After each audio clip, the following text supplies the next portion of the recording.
All right, today we're going to dive deep into a really unsettling horror story called Epstein File. We're going to piece together its dark secrets, following the trail from a single mysterious file all the way to a cursed island and a truly unforgettable, horrifying ending. So let's jump right in. The story kicks off with this line right here. The poison of truth is in the files. Now death plays its game on the island. Right off the bat, that sets a seriously dark tone. It tells you that some secrets aren't just buried, they're lethal. And we're about to find out exactly how deadly. Now, before we get to any spooky islands, our story actually begins somewhere much more mundane, inside a failing police investigation. This is where we meet our main character, an officer who is under a whole lot of pressure. So let's meet Preeta. She's a really sharp officer, but she's in a tough spot. She's completely stalled out on a big drug cartel case, and to make matters worse, her bosses have basically given her a 2-month ultimatum. Crack a major case, or you're out. So, yeah, she's absolutely desperate, and that desperation is really the engine for this whole story. Preeta really thinks she has a solid lead.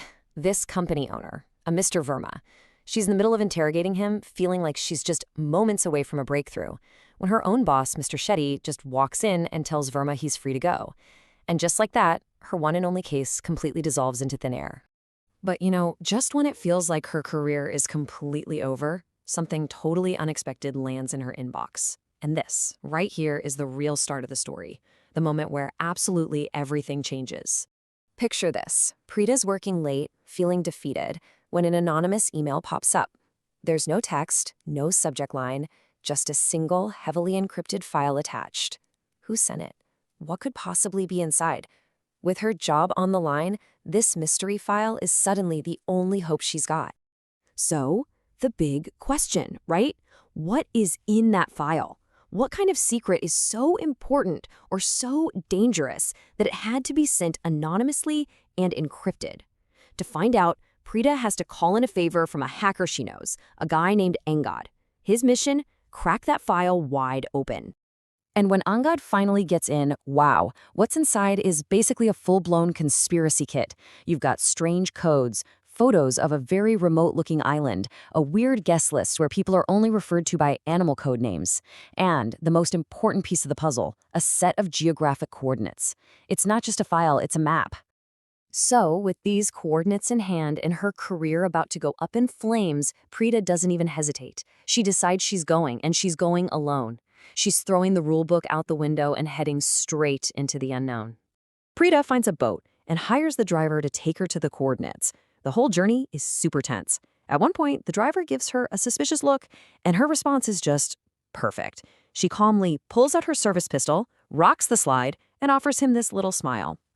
Yeah, the message was crystal clear. Don't mess with her. When she gets to the island, it seems totally deserted. She finds a farmhouse, but it's empty, almost eerily quiet. But then she finds the first real sign that something is terribly wrong. Spent bullet casings, half buried under some leaves.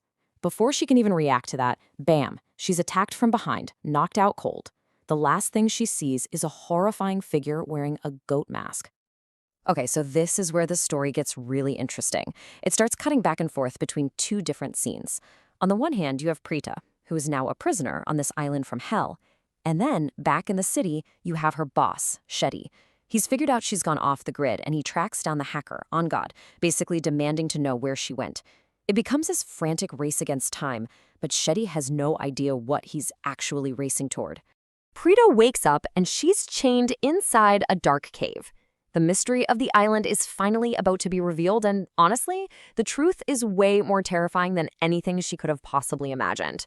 So it turns out this island is home to a cult, and they worship an ancient demon called Nishachar. The leader, who's hiding his face behind a lion mask, explains their whole plan. 1,200 years ago, Nishachar was cursed and turned to stone. The cult believes that if they sacrifice 101 girls, they can bring him back to life, and he'll grant them immortality. And so the ritual begins. Preeta and 4 other captured girls are tied up, becoming the centerpiece of this twisted ceremony. The cult leader's voice is just echoing through the cave as they prepare to make their offering to this huge stone statue of the demon. The tension is just off the charts. But Preeta is not going down without a fight. Right as the ritual is hitting its climax and the stone statue actually starts to move, she manages to break her chains. She grabs a torch, ready to fight back, and in that exact same moment, help arrives. Her boss, Shetty, storms into the cave, gun drawn. It's an incredible moment. A single gunshot explodes through the cave. Shetty fires, hitting the lion-masked leader. The chanting stops. The ritual is broken. And for just one split second, you think, they did it. They're actually going to get out of this alive. But you don't just interrupt a demon summoning. The ritual was only disrupted, not stopped. The demon, Nishachar, now partially awakened and absolutely enraged, turns its attention to Shetty. His bullets do nothing, and in one swift, horrifying move, the creature kills him. The rescue is over. That final act of violence seems to trigger an earthquake. The whole cave starts to shake and then collapse, burying the cult, the demon, and Shetty's body under tons of rock. Preeta is trapped inside as everything just goes completely dark. We're left with no idea what happened to her. But the story doesn't end in that cave. Just when you think it's all over, we jump forward in time for one last absolutely shocking twist that proves this nightmare is very, very far from over. So we flash forward 6 years. Preeta is still missing. Everyone assumes she's dead. But then her younger sister, Savarna, gets an anonymous email. And inside that email, it's the exact same encrypted file that sent Preeta to that island in the first place. The whole nightmare is starting all over again. And who do you think Savarna calls to help decrypt the file? Yep, the very same hacker her sister used 6 years ago, on God.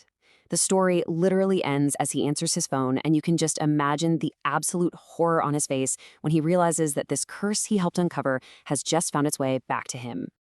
And that's where the story leaves us, with this incredible, haunting question. Savarna now has the same deadly information that led to her sister's disappearance. So, is she going to find a way to get revenge? Or is she just the next victim in a terrifying cycle that never really ended?